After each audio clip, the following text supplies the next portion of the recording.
یہ کہانی ایک دور گاؤں مڑیال جو دینا گاؤں سے تقریباً 100 کلومیٹر پر واقع تھا اس گاؤں کی ہے۔ اس گاؤں کا راستہ بہت ہی خراب تھا اور یہاں کم ہی کوئی گاڑی چلتی نظر آتی تھی۔ یہاں دن کے وقت بھی لوگ سفر کرنے سے کتراتے تھے، رات کا تو کوئی سوچ بھی نہیں سکتا تھا۔ اس گاؤں میں موجود ایک گھر میں موجود 5 افراد رہتے تھے، جن میں ایک عادل اور اس کا چھوٹا بھائی کبیر اور اس کے والد، والدہ اور ایک چھوٹی بہن کائنات رہتی تھی۔ یہ لوگ بہت زیادہ امیر نہیں تھے بلکہ سفید پوشی میں زندگی گزار رہے تھے، اور ان کا آبائی گھر ان کے والد صاحب کے کاروبار میں نقصان کی وجہ سے بک چکا تھا اور ذریعہ آمدن بھی کوئی خاص نہ تھی۔ ان کے والد ایک چھوٹی سی زمین پر فصل کاشت کرتے تھے۔ بڑا بھائی عادل اور چھوٹا کبیر ان کے ساتھ ان کی مدد کرتا تھا۔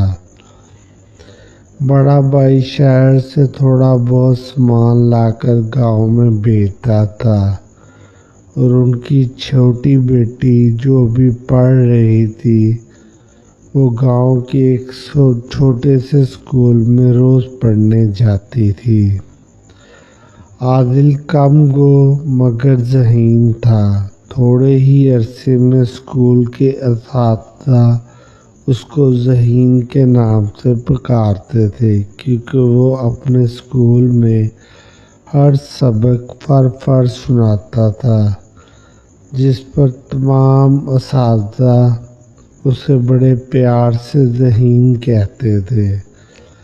عادل کے والد کے پاس کوئی سرمایہ نہ تھا۔ کاروبار میں نقصان کی وجہ سے وہ سڑک پر آ گئے تھے، تو ان کے ایک دوست نے کہا کہ میاں شہر میں رہنا کوئی آسان کام نہیں، میری مانو تو کسی گاؤں میں جا کر بسیرا کر لو، کیونکہ شہر کی زندگی بہت سخت ہے۔ یہاں اگر تمہاری آمدن اچھی نہ ہوئی تو تمہارا گزارا ناممکن ہوگا۔ اور پھر اس نے انہیں مڑیال گاؤں جانے کا مشورہ دیا اور کہا کہ میری تھوڑی سی زمین ہے، اس پر کاشت کرو اور جب اچھے دن آئے تو بے شک واپس آ جانا، مگر وہاں میری ایک بہت پرانی حویلی ہے جو میرے آباء و اجداد کی ہے، لیکن میرا سارا کام شہر میں سیٹ ہے، اس لیے میں وہاں کبھی کبھار ہی جاتا ہوں۔ تم اس کے اندر رہائش کر لینا، امید ہے اس طرح تم جلدی سیٹ ہو جاؤ گے اور میری زمین اور گھر کا بھی دھیان رکھ لو گے۔ جس پر عادل کے ابو مان گئے اور وہ مڑیال گاؤں آ گئے۔ پہلا پہل تو گاؤں کی زندگی میں ان کا بالکل دل نہ لگا اور وہ ہر وقت شہر کی زندگی کو یاد کرتے رہتے تھے، لیکن پھر آہستہ آہستہ وہ گاؤں کی زندگی کے عادی ہو گئے۔ گاؤں کے لوگ بہت مہمان نواز تھے۔ انہوں نے عادل کے ابو کو کہا اگر کوئی پریشانی ہوئی تو بتا دینا، اور وہ واقعی کسی بھی قسم کے مسئلے میں سب سے پہلے پہنچ جاتے تھے، اور اب ان کا یہاں پر دل بھی لگ چکا تھا۔ لیکن گاؤں کے لوگوں کا خیال تھا کہ یہ بلی بہت خطرناک ہے، شاید اس میں کوئی جن بھوت کا اسیب یا بسیرا ہے۔ لیکن عادل کے ابو ساری زندگی شہر گزار چکے تھے، وہ ان باتوں کو توہم پرستی خیال کرتے تھے۔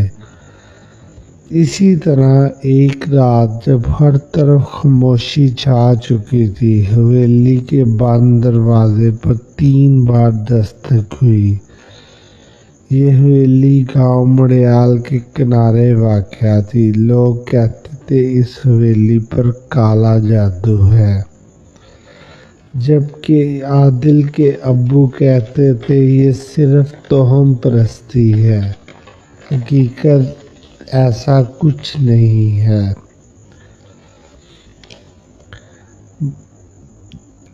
اچانک اسے ایک آواز آئی، جیسے کوئی سرگوشی کر رہا ہو۔ عادل نے مڑ کر پیچھے دیکھا، مگر فضا میں ایک عجیب سی تعفن بڑھتی جا رہی تھی۔ پھر آہستہ آہستہ عادل بھی اس ماحول کا عادی ہو گیا۔ اسے بھی لوگوں کی باتیں بے معنی لگنے لگی۔ ایک رات عادل کو نیند آ رہی تو وہ حویلی کی چھت پر چلا گیا۔ موسم کوئی خاص ٹھنڈا نہ تھا۔ اس نے اپنی کتاب اٹھائی اور وہ جب چھت پر پہنچا تو اسے لگا کوئی چھت پر پہلے سے ہی موجود ہے۔ پہلے پہل تو اس نے کوئی خاص نوٹس نہ لیا، لیکن پھر اس کے کانوں میں کچھ آوازیں گونجنے لگیں۔ وہ آوازیں کسی بدرو کے الفاظ کی طرح تھیں، جیسے کوئی نیند میں بڑبڑا رہا ہو، لیکن ان آوازوں میں ایک عجیب سا غصہ تھا، جیسے کوئی انہیں جھولی اٹھا کر بد دعائیں دے رہا ہو۔ اور عادل کو بالکل ایک عجیب سا احساس ہو رہا تھا۔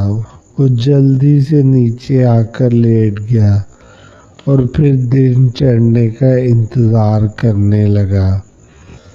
جب صبح ہوئی تو اس نے تمام رات کا قصہ اپنے والد کو سنایا تو انہوں نے کہا آئندہ تم نے چھت پر نہیں جانا، اور پھر وہ روزمرہ کے کاموں میں مشغول ہو گئے۔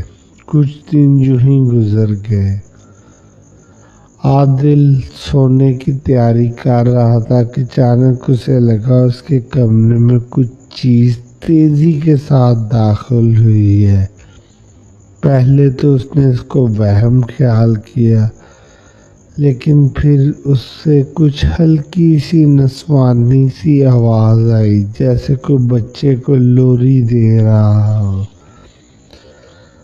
اور عادل اس کے بعد کافی پریشان ہوا، لیکن اس وقت وہ اتنا تھکا ہوا تھا اور اس پر نیند کا غلبہ طاری ہو گیا۔ جب عادل کو ہوش آیا تو کمرے میں تھا، لیکن اب فضا کچھ اور ہی کہانی سنا رہی تھی۔ لگ ہی نہیں رہا تھا کہ یہ عادل کا کمرہ ہے۔ ایسے لگ رہا تھا جیسے وہ کسی ویران سے گھر میں بغیر چھت پر زمین پر پڑا ہو۔ پہلے تو اسے کوئی یہ خواب سا لگا، مگر اس نے چاروں طرف نظر دوڑائی تو خوف سے اس کا جسم سن ہو گیا۔ وہ واقعی کسی ویرانے میں پڑا تھا۔ حویلی کی دیواروں پر کچھ عمارتیں اس کی سمجھ سے باہر تھیں۔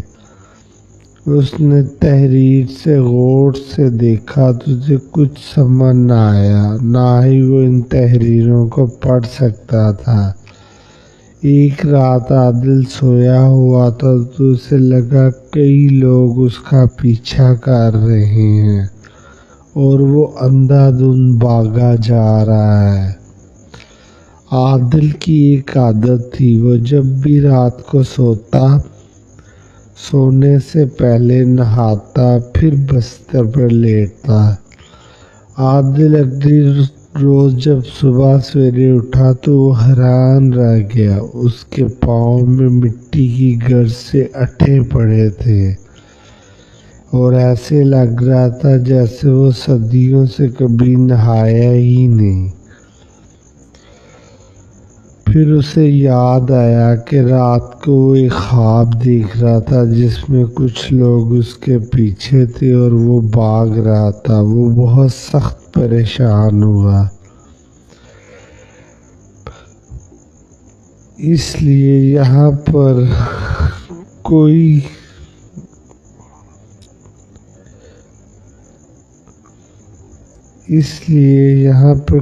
ٹک نہیں سکا۔ تم نے میری بات مانی ہی نہیں۔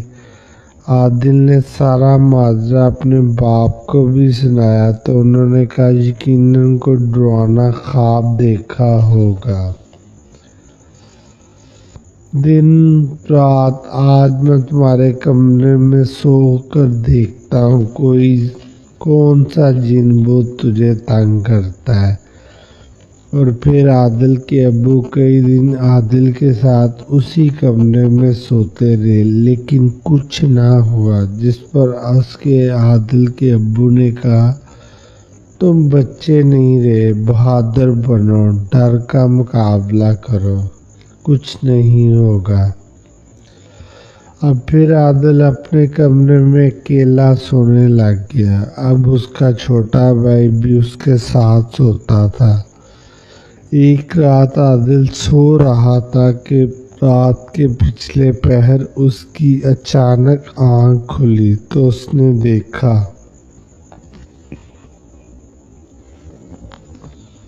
کہ کوئی سیاہ سایہ اس کے سر پر کھڑا تھا۔ اس نے کالی چادر لے رکھی تھی، اس کا منہ پر کوئی ماسک نہ تھا، بالکل ہڈیوں کا ڈھانچہ لگ رہا تھا۔ پہلے تو اس نے زور سے چیخ ماری لیکن آواز جیسے گلے میں ہی اٹک گئی ہو، اور پھر اس سائے نے عادل کو گریبان سے پکڑ کر مارنا شروع کر دیا۔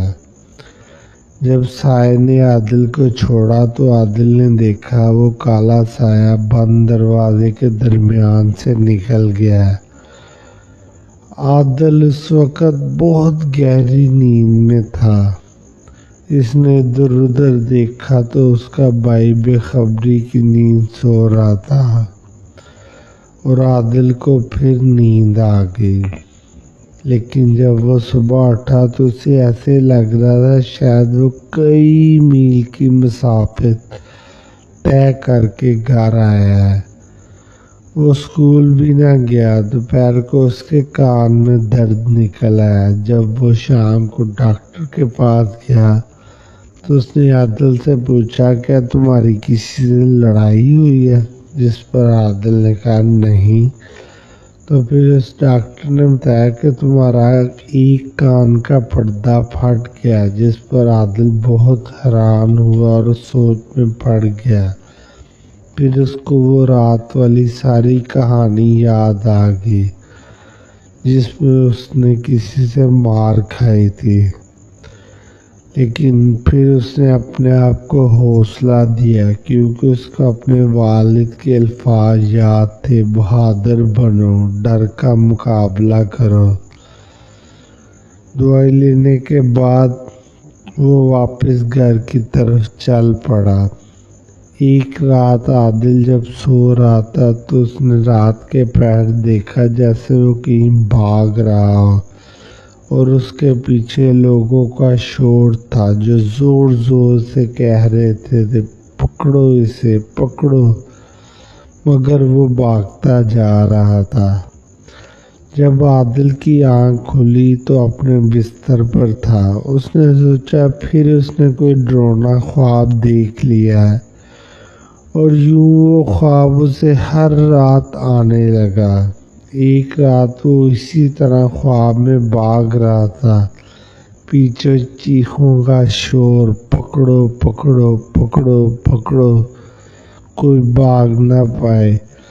اچانک اس کو ٹھوکر لگی اور وہ اوندھے منہ گر گیا، اور اس شور کے پاس پہنچ کر جیسے ہی کوئی اسے پکڑنے لگا اس کی آنکھ کھل گئی تو اس نے دیکھا وہ تو بستر پر تھا۔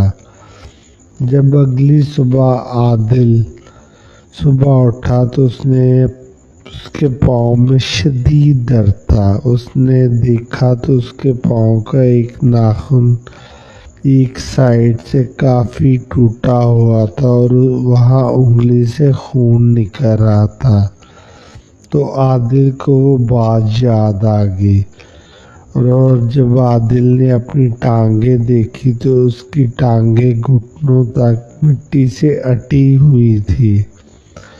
خیر وہ ڈاکٹر کے پاس گیا، جا کر اس نے اپنی مرہم پٹی کروائی، لیکن عادل کو اب کچھ سمجھ نہیں آ رہی تھی کہ یہ کیا ماجرا ہے، لیکن وہ بے بس تھا، وہ کچھ کر نہیں سکتا تھا۔ وہ کیا کرتا؟ صبح ویلی ایسی ہی تھی، پرسکون، نہ کوئی شور۔ باقی تمام افراد بھی اپنی زندگی میں مشغول تھے، انہیں بھی کسی قسم کا کوئی مسئلہ نہ تھا۔ ایک رات عادل انہی سوچوں میں گم تھا کہ اسے نیند آ گئی۔ اس نے دیکھا ایک نوجوان عورت کسی زنجیر کے ساتھ بندھی تھی اور وہ اسے آوازیں دے رہی تھی اور وہ ساتھ زور زور سے چیخیں مار رہی تھی۔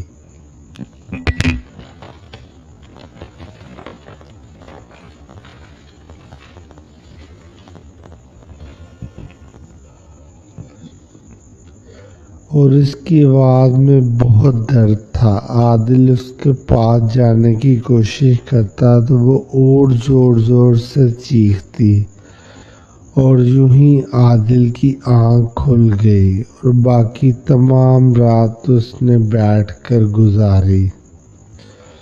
اب نیند اس سے کوسوں دور تھی۔ اب اسے اس خواب سے چڑ سی ہونے لگی، وہ اس دلدل سے نکلنا چاہتا تھا۔ اب اس کے اندر کا ڈر ختم ہو چکا تھا، اب وہ جلد سے جلد ان چیزوں سے اپنی جان چھڑوانا چاہتا تھا۔ وہ گاؤں میں ایک بہت ہی روحانی ٹائپ بابا، جسے سارے علم دین کے نام سے جانتے تھے، ان کے پاس جا کر اس نے اسے سارا ماجرا سنایا اور اپنی ساری رات والی خواب آپ بیتی ہر چیز سنائی اور اپنی زخمی ہونے کا بھی بتایا۔ تو اس روحانی بابا نے کہا کہ تمہارے اوپر کوئی باہر والی چیز کا سایہ امڑ رہا ہے، ضرور تمہاری حویلی کے اندر کوئی راز چھپا ہے جسے تم نے تلاش کرنا، تب ہی تمہاری جان چھوٹے گی، ورنہ یہ چیزیں تمہیں نقصان پہنچائیں گی۔ عادل نے پوچھا میں کیا کروں؟ تو روحانی بابا نے کہا تم یہ والا وظیفہ بیٹھ کر پڑھو، تمہیں ضرور کوئی نہ کوئی اشارہ مل جائے گا۔ جس پر عادل نے روحانی بابا کا شکریہ ادا کیا اور گھر چلا گیا۔ روحانی بابا نے بتایا کہ یہ سب موت کا کھیل ہے، جب تم اس میں داخل ہوگے تو باہر تب ہی نکلو گے جب تم ان چیزوں کو مات دے دو گے، ورنہ ساری زندگی یہ اسے بھوت جن چڑیلیں تمہاری جان نہیں چھوڑیں گی، بلکہ قبر تک تمہارا پیچھا کریں گے۔ پہلے تو عادل ڈر گیا، لیکن پھر اس نے ہمت کی اور ان خوابوں کو حقیقت جاننے کی جستجو میں لگ گیا۔ اس نے سارا دن حویلی کی تلاشی لی مگر اسے کچھ نہ ملا، چند کاغذ کباڑ، پرانا فرنیچر، ٹوٹے ہوئے برتن، اس کے علاوہ حویلی میں کچھ نہ تھا۔ اور یوں ہی وہ روز اس حویلی کی تلاشی لیتا مگر ناکام ہوتا۔ ایک رات وہ لیٹنے لگا تو اس نے اپنے خیالوں میں حویلی کی تلاشی لی۔ اس نے ہر جگہ نظر دوڑائی جہاں تک وہ جا سکتا تھا۔ اچانک اسے حویلی کے اسٹور کے ساتھ ایک دروازے کا خیال آیا جو شاید کئی سالوں سے بند تھا اور اس پر کوئی تالا وغیرہ بھی نہ تھا، لیکن وہ دروازہ اتنا سخت تھا کہ شاید 10 آدمی مل کر بھی اسے نہ کھول سکتے۔ جس پر وہ صبح اٹھا اور اس نے جا کر دروازے پر کافی زور آزمائی کی، لیکن دروازہ کھلنے کا نام ہی نہیں لے رہا تھا اور وہ پھر تھک ہار کر واپس اپنے کمرے میں آ گیا۔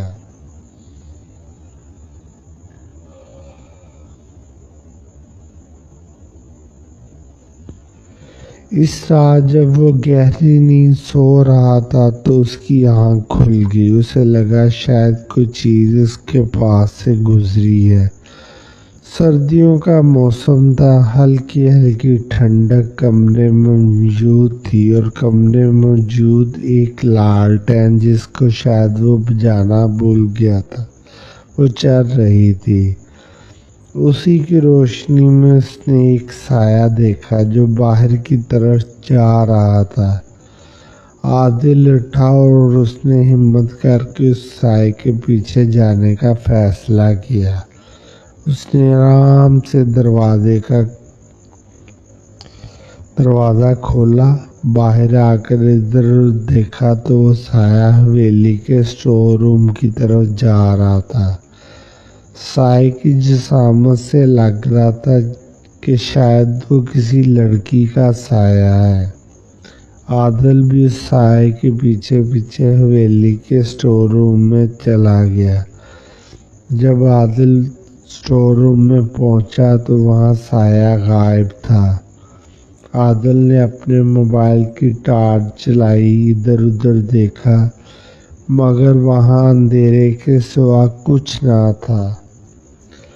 عادل واپس جانے کے لیے پلٹنا ہی تھا کہ اچانک اسے وہ دروازہ یاد آ گیا جس پر اس نے بڑی زور آزمائی کی تھی مگر ناکام ہوا تھا۔ اس نے دروازے کو زور سے کھول کر اندر داخل ہونے کی کوشش کی۔ دن میں متعدد بار وہ یہ کر چکا تھا لیکن وہ دروازہ نہیں کھلا تھا، لیکن جب رات کو اس نے اسے ہلکا سا دھکا دیا تو دروازہ کھل گیا اور وہ دوسری سائیڈ پر جا گرا۔ جیسے ہی وہ دوسری سائیڈ پر گرا تو وہ سارے کا سارا ماحول چینج ہو گیا اور عادل ایک دم سکتے میں آ گیا کیونکہ وہ یہاں کی دنیا ہی اور تھی۔ اس نے دیکھا اپنے آپ کو ایک بہت بڑے میدان میں پایا۔ ارد گرد مختلف قسم کی جنات چڑیلیں جن کی شکلوں سے ہی خوف آ رہا تھا۔ وہ اوپر سے بہت ہی خطرناک آوازیں نکال رہے تھے۔ پہلے تو عادل نے پیچھے مڑ کر دیکھا اور بھاگنا چاہا لیکن واپسی کے تمام دروازے بند ہو چکے تھے اور پھر سوچنے لگا شاید میں خواب دیکھ رہا ہوں اور ابھی میری آنکھ کھل جائے گی، لیکن ایسا بھی کچھ نہ ہوا۔ پھر اچانک ایک جن نے اسے دیکھ لیا اور پھر لاکھوں کی تعداد میں جن اس کے سامنے بھاگتے ہوئے آ رہے تھے اور وہ منہ سے نہایت ہی خوفناک آوازیں نکال رہے تھے۔ یہ دیکھ کر عادل کے پاؤں کے نیچے سے زمین نکل گئی اور وہ بہت پریشان ہو گیا کہ اچانک کسی نے اس کی گردن سے پکڑا اور زور سے ایک دیوار میں مارا جس سے اس کے سر پر چوٹ آ گئی، لیکن جب وہ اٹھا تو وہ سارا منظر یکسر پھر تبدیل ہو گیا اور وہ اسٹور روم کے کمرے میں تھا۔ عادل نے بھاگنے میں ہی عافیت جانی اور وہ اپنے کمرے میں اپنے بستر پر لیٹ گیا۔ وہ نہایت ہی ڈرا ہوا تھا اور اس کا جسم ڈر کے مارے کانپ رہا تھا، اور پھر اسی طرح اسے نیند آ گئی۔ اور اگلے دن جب وہ روحانی بابا کے پاس گیا تو روحانی بابا کو جا کر اس نے تمام تر تفصیلات بتائی تو روحانی بابا نے کہا کہ شکر ہے کہ تم بچ گئے، ورنہ میں تو ڈر گیا تھا۔ لیکن روحانی بابا نے اسے ایک تعویذ دیا اور کہا یہ گلے میں پہن لو، جب تک یہ تمہارے گلے میں رہے گا انشاءاللہ تمہیں کچھ نہیں ہوگا، اور میرا وظیفہ بھی ضرور پڑھتے رہنا۔ عادل ایک دن اپنے وظیفے سے فارغ ہوا اور سونے کے لیے بستر پر جیسے ہی لیٹا اسے پھر لگا جیسے کوئی اسے دیکھ رہا ہے۔ اس نے ہمت کر کے دوسری طرف دیکھا مگر وہاں پہ بھی کوئی موجود نہ تھا۔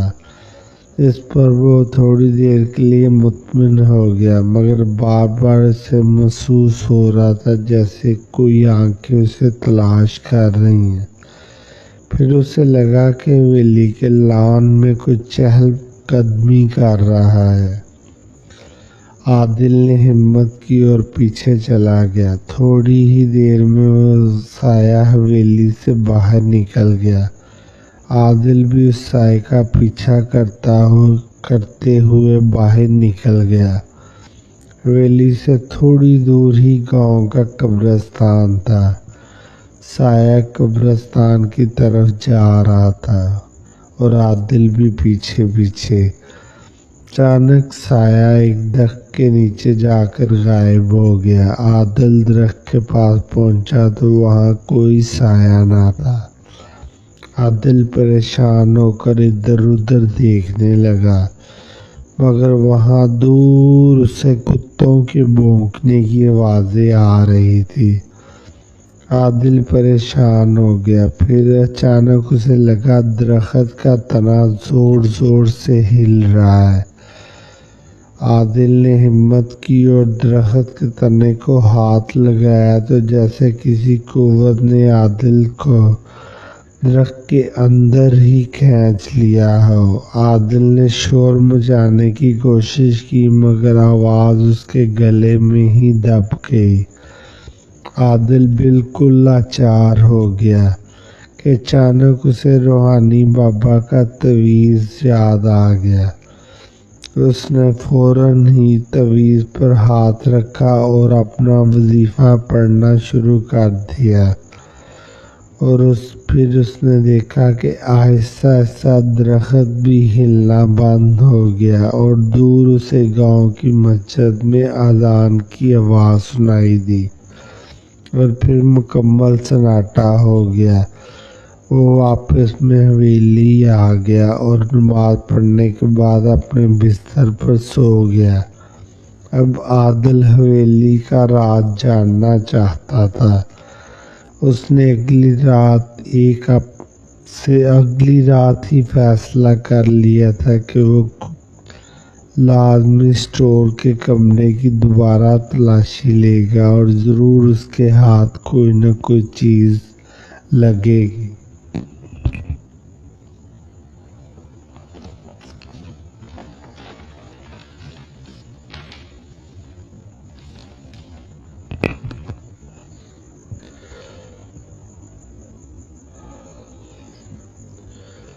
اور پھر عادل مکان سے لامکاں ہو گیا۔ وہی منظر جب وہ کسی ویران میدان میں بیٹھا، ہر طرف اندھیرا ہی اندھیرا، چیخنے چلانے کی آوازیں، اور پھر ایک دم سے میدان میں ہلچل ہونا شروع ہو گئی۔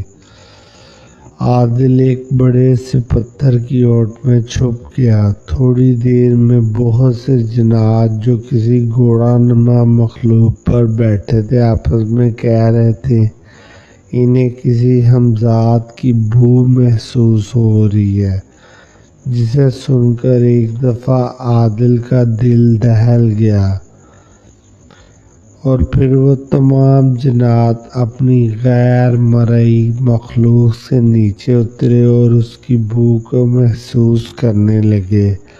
لیکن حیرت کی بات یہ تھی کہ وہ تمام اس پتھر کے بالکل پاس کھڑے اسے ڈھونڈ رہے تھے، لیکن کوئی بھی عادل کو دیکھ نہیں پا رہا تھا۔ تو اچانک عادل کو یاد آیا کہ اس کے پاس تو ایک روحانی تعویذ بھی ہے، جسے پہن کر وہ بالکل مطمئن ہو کر بیٹھا ہوا تھا۔ یوں عادل کو اپنی جان بچتے نظر آئی تو اس نے خدا کا شکر ادا کیا، اور اب عادل کو احساس ہو چکا تھا کہ وہ ان کو نظر نہیں آ رہا، لہذا اس نے ہمت کی۔ وہ ایک غار جو اس کے سامنے تھی اس کی طرف چل پڑا۔ جب وہ اس غار کے قریب پہنچا تو وہاں بہت سے جن آرام سے ایک سائڈ پر بیٹھے تھے، اور ان کے اندر ایک بوڑھا جن بیٹھا تھا۔ عادل ہمت کر کے جب اس کے پاس پہنچا تو عادل کو حیرت کا جھٹکا لگا جب اس بوڑھے جن نے عادل سے کہا، تم آدم زاد ہو، میں تمہاری خوشبو میں سونگھ سکتا ہوں۔ عادل کے یہ سن کر ہوش اڑ گئے، اسے لگا اب میں ان کے ہتھے چڑھ گیا، یہ تو میرا قیمہ بنا دیں گے۔ لیکن بوڑھے جن نے کہا، عادل تم پریشان نہ ہو، اپنے آنے کی وجہ بتاؤ، میں تمہاری مدد کروں گا۔ تو عادل نے سارا واقعہ اس بوڑھے جن کو سنایا۔ اس نے کہا، یہ ہمارا ہزاروں سال پرانا گھر ہے جس پر تم رہتے ہو۔ یہاں پر ہمارے ایک جن کے بچے کو کسی نے مارا تھا، تب سے یہ ساری حویلی ہماری ملکیت ہے۔ اب یہاں پر کسی انسان کو برداشت نہیں کر سکتے، لیکن تمہارا مسئلہ اور ہے، تمہارے ابو محنتی اور ایماندار ہیں، ہم جانتے ہیں ان کے پاس اس کے علاوہ کوئی ٹھکانہ نہیں۔ تو عادل نے بوڑھے جن سے کہا، مجھے جنات بہت پریشان کر رہے ہیں، کچھ کریں۔ بوڑھے جن نے ایک عجیب و غریب آواز لگائی تو ہزاروں کی تعداد میں جن حاضر ہو گئے، اور عادل کو بوڑھے جن کے پاس دیکھ کر سخت مشتعل بھی ہو گئے۔ لیکن بوڑھا جن ان کا سردار تھا، اس نے حکم دیا، کوئی بھی اس آدم زاد کو نقصان نہیں پہنچائے گا۔ اور پھر حویلی میں رہنے والے جنات اور چڑیلوں کو طلب کر لیا گیا۔ تو انہوں نے بوڑھے جن کو ساری حقیقت بتائی۔ بوڑھے جن نے ان سے کہا کہ کیا عادل نے تمہارے بچے کو مارا ہے؟ تو انہوں نے کہا نہیں۔ تو بوڑھے جن نے پوچھا، تو کیا عادل کے گھر والوں نے تمہارے بچوں کو مارا ہے؟ تو انہوں نے کہا نہیں۔ تو انہوں نے ہمارے مسکن میں دخل اندازی کی ہے، اسے کہو یہاں سے چلا جائے، ورنہ ہم اس کا خون پی جائیں گے۔ جس پر بوڑھا جن غصے میں آ گیا، اس نے کہا کہ تم اس کو نقصان نہیں پہنچا سکتے، میں تم کو حکم دیتا ہوں اس حویلی کو فوراً چھوڑ دو، ورنہ میں تمہیں جلا دوں گا اور تمہاری نسل کو یہاں سے بالکل ختم کر دیا جائے گا۔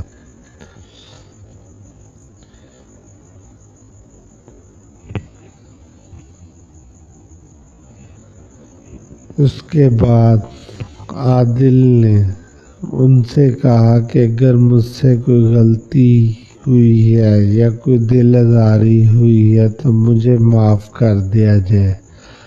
عادل نے بوڑھے جن کا شکریہ ادا کیا تو بوڑھے جن نے کہا تم ایک اچھے انسان ہو، تم نے ہمت سے کام لیا اور ڈر کا مقابلہ کیا۔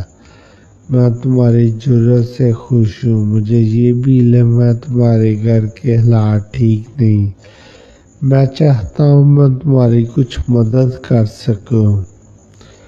اور بوڑھے جن نے عادل کو کہا تمہاری حویلی کے مشرقی کمرے میں ایک چھوٹا سا سوراخ ہے، وہاں ایک چھوٹی سی مٹی کی مٹکی پڑی ہے جو میری طرف سے ایک چھوٹا سا تحفہ ہے، وہ رکھ لو۔ مجھے امید ہے تمہارے دن بدل جائیں گے۔ اور پھر اچانک ہر طرف دھواں دھواں ہو گیا اور عادل نے اپنے آپ کو کمرے کے بستر پر پڑا ہوا پایا۔ عادل جب صبح اٹھا تو اسے تمام تر رات کا واقعہ یاد تھا۔ اس نے فوراً اسٹور روم کے کمرے میں گیا اور اس نے وہ مٹی کی مٹکی ڈھونڈی اور اسے وہ مٹکی بھی مل گئی۔ اس نے اس مٹکی کو جب کھولا تو اس کے اندر ایک چھوٹا سا برتن تھا، اس کے اندر چھوٹے چھوٹے سونے کے سکے تھے، جسے دیکھ کر عادل کا منہ کھلے کا کھلا رہ گیا۔ اس نے فوراً اپنے گھر والوں کو آواز لگانا شروع کر دی اور وہ دیوانہ وار آوازیں لگا رہا تھا۔ اس کے ابو امی باقی تمام گھر کے افراد آئے تو اس نے انہیں یہ سب تمام احوال بتایا۔ تو اس کے ابو نے کہا بیٹا جب کوئی جنات سونا دیتا ہے تو اس گھر سے بیماری ختم نہیں ہوتی، ہمیں سونا نہیں چاہیے۔ اس نے اپنے ابو کو قائل کرنے کی کوشش کی لیکن بے سود رہا۔ اسی دوران اس نے ایک چھوٹا سا سونے کا ٹکڑا اپنی جیب میں ڈال لیا۔ اس کے ابو نے فوراً وہ خزانہ واپس وہیں پہ رکھا اور شام کو انہوں نے حویلی کو ہمیشہ کے لیے خیر آباد کہہ دیا۔ عادل جب شہر میں پہنچا تو اس نے وہ چھوٹا سا سونے کا ٹکڑا بیچا اور اس سے ایک چھوٹا سا گھر اور مکان خرید لیا۔ تھوڑے ہی دن بعد اس کی والدہ کا اچانک انتقال ہو گیا۔ ڈاکٹروں کے مطابق اس کو ہارٹ اٹیک ہوا تھا، لیکن عادل کو لگنے لگا اس نے جو سونا اٹھایا تھا شاید اس کی وجہ سے یہ ہوا۔ اور اب عادل بہت افسوس کر رہا تھا، لیکن اس نے ایک بات اپنے اندر ٹھان لی کہ وہ محنت کرے گا اور دن بدلے گا، اور اس نے سونے کا خیال بھی ترک کر دیا۔ اور پھر آہستہ آہستہ اس کا کاروبار خوب چلا۔ اب عادل ایک چھوٹا سا بزنس مین بن گیا اور اس کا چھوٹا بھائی بھی کالج جانا شروع ہو گیا۔ اس نے اپنی بہن کی بھی شادی کر دی اور اپنی زندگی میں مست ہو گیا۔ اب اس نے کبھی بھی اس حویلی میں جانے کا خیال ہمیشہ کے لیے ترک کر دیا۔